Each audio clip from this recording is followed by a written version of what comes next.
Большинство мандатов на местных выборах в Коми взяла «Единая Россия». Результат обнародовал региональный избирком. Итак, на выборах депутатов Советов поселений избрано 825 представителей «Единой России», 324 самовыдвиженца, 71 член КПРФ, 19 человек от «Справедливой России», «Патриоты за правду», 15 ЛДПР, 6 коммунисты России, 1 «Зеленая альтернатива».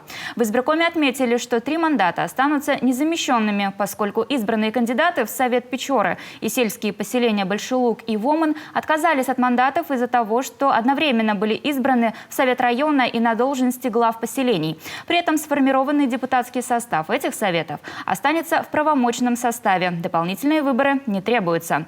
А вот какой расклад на выборах должностных лиц местного самоуправления. От «Единой России» 8 человек. 1 представляет КПРФ, еще 1 самовыдвиженец. Выбрали депутатов Советов городского округа и муниципальных районов. Всего 14 человек. 7 в итоге от «Единой России», 3 от КПРФ. Столько же самовыдвиженцев. 1 от «Справедливой России», «Патриоты за правду».